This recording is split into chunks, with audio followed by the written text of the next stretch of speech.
शेर अफजल मरवत साहब ने जो बात की है और उस बात को ख्वाजा आसिफ साहब ने कहा कि वो उन्हें एक जो है वो ठंडी हवा का झोंका जो है वो महसूस हुई है, तो ये कोई गैर अहम बात नहीं है, मामूली बात नहीं है। और ख्वाजा साहब ने अपनी बात को आगे बढ़ाते हुए ये बात भी की कि अगर वो अपनी बात में कोई मिठास डालें, कोई शीरीनी डालें, तो उसका जवाब जो है वो उनकी तरफ से भी जो है वो मिठास की सूरत में जो है वो दिया जा सकता है। और आज उन्होंने ख़ुद ये कहा कि मैंने वो तल्ख़ बात जो मुझे अटैम्प्ट भी हो रही है लेकिन मैं उसको रोक रहा हूँ, उन्होंने रोका। मामला ये है कि शेर अफजल साहब ने जो बात की है कि जी बानी पीटीआई ने, इमरान खान साहब ने एक कमेटी बनाई है और उनकी पूरी गुफ्तगू का कंक्लूजन ये था कि उस कमेटी को बनाने के बाद बजाय इसके के बाद शुरू होती तो उसका जो है वो आगे से जो है वो कोई रिस्पॉन्स जो है वो अच्छा नहीं दिया गया। उनकी बात दुरुस्त है,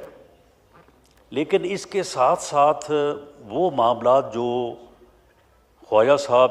के बकौल मामले को ख़राब करते हैं, आज से कोई तकरीबन मेरा ख़्याल है कोई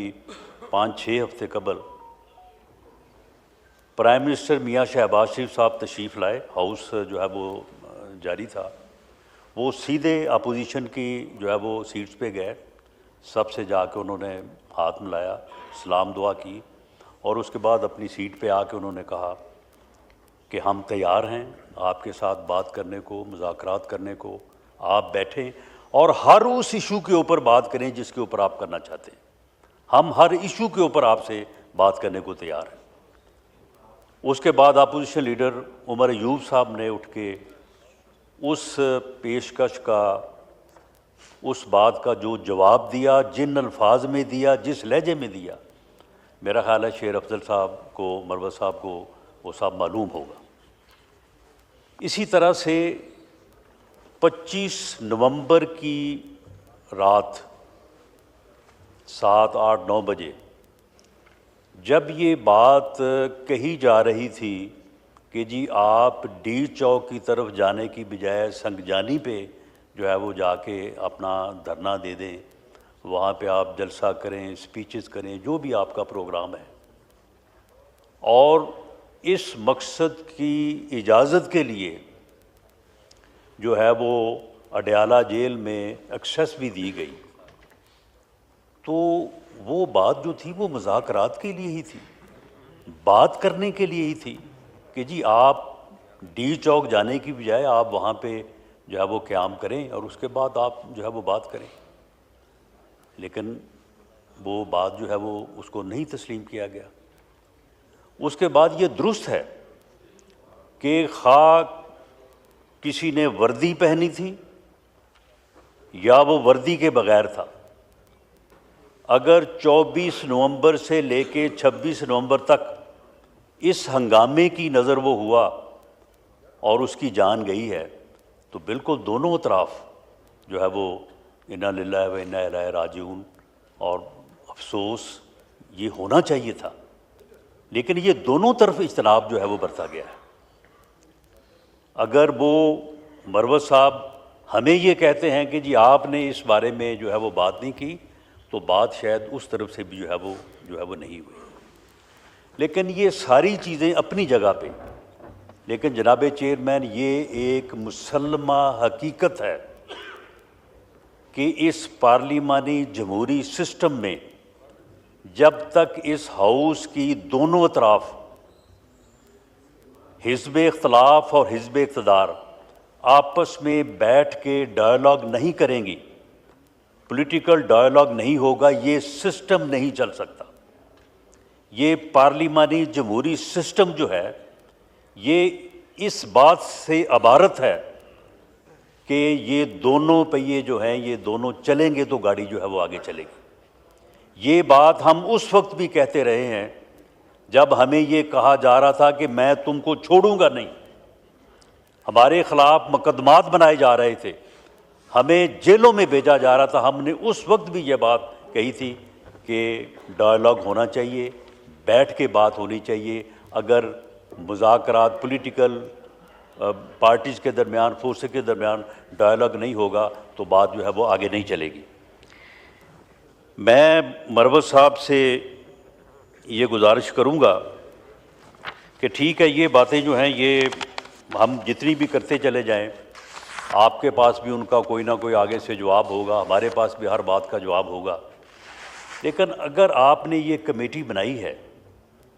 और ये कमेटी जो है ये हमारे साथ मुज़ाकरात के लिए है, लेकिन ये आपकी तरफ से तो कभी एक लफ्ज़ नहीं कहा गया आज तक कि जी हमने ये कमेटी बनाई है, ये हुकूमत से या PMLN से या अलाइड पार्टी से जो है वो बातचीत करने के लिए, मुज़ाकरात करने के लिए कमेटी बनाई है। जो बयान जारी हुआ वो ये था कि जी हमने ये कमेटी बना दी है, जिसका दिल चाहता है वो आगे बात कर ले, जिसका दिल चाहता है वो आगे बात कर ले। मैं मरवत साहब से ये गुजारिश करूँगा कि देखें, स्पीकर का ऑफिस जो है वो एक गैर जानबदार ऑफिस है, वो उतना ही हमारा है जितना आपका है। और मौजूदा स्पीकर जो है सरदार अयाज सादिक साहब, उन्होंने हमेशा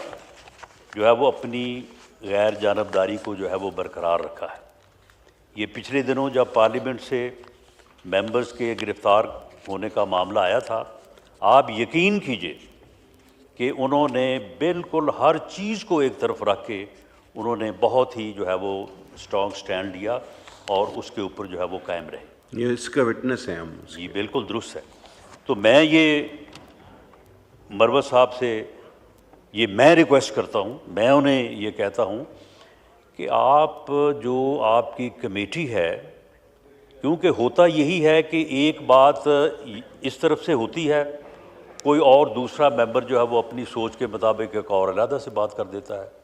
उस बात का जो है वो मानी और निकल आते हैं। अब मरवत साहब ने बात की है,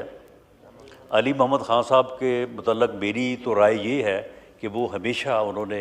जो है वो बड़ी बैलेंस्ड बात की है, हमेशा उन्होंने चीज़ों को रिज़ॉल्व करने की जो है वो बात की है। लेकिन अब वो बात करेंगे, हो सकता है उनकी बात जो है वो किसी और तरफ जो है वो इशारा देती हो, तो इस तरह से फिर जो है ना ये बात बिगड़ जाती है। अगर मरवत साहब इस बात को मुनासिब समझें, मैं उन्हें ये जो है वो रिक्वेस्ट करता हूँ कि आप जो आपकी जो कमेटी है, वो कमेटी जो है वो कम से कम हुकूमत को एक ऑफिशियल सीरियस मैसेज देने के लिए, जिसकी बात ख्वाजा आसिफ साहब ने भी की है, तो आप उनसे ये मैसेज तो दे सकते हैं कि जनाब ये कमेटी है, सिर्फ यानी टॉक शोज़ की हद तक और प्रेस स्टेटमेंट्स की हद तक ना रहें। आप उनसे जाके ये कहें कि जी ये कमेटी है और हम इसमें सीरियस हैं और हम बात करना चाहते हैं, पॉलिटिकल डायलॉग करना चाहते हैं। असल बात पॉलिटिकल डायलॉग की है। तो मुझे ये यकीन है और हम इस बात की कोशिश भी करेंगे, ख्वाजा साहब को भी साथ लेंगे और हम स्पीकर साहब से ये कहेंगे कि वो ये मामला जो है वो प्राइम मिनिस्टर से डिस्कस करें, गवर्नमेंट से डिस्कस करें, अलाइज पार्टी से डिस्कस करें, उनके मेंबर्स को बुला लें। जब आप जाएं उनके मेंबर्स को भी बुला लें, हमें भी बुला लें और वहाँ पे बैठ के जो है इस मामले को सीरियसली एक जो है वो पॉलिटिकल डायलॉग के तरीके के ऊपर जो है इसको आगे बढ़ाया जाए। और मुझे उम्मीद है कि अगर ये बात जो है वो इस तरह से आगे बढ़ेगी तो इंशाअल्लाह ताला इसका कोई ना कोई जो है वो नतीजा जो है वो ज़रूर निकलेगा। और जो भी हमारे सियासी मसाइल हैं, सियासी इस्तेहकाम का मसला है, बाकी मामलात हैं, उनके लिए कोई और ऑप्शन नहीं है मासिवाय इसके कि पॉलिटिकल लोग जो हैं वो बैठ के पॉलिटिकल डायलॉग करें।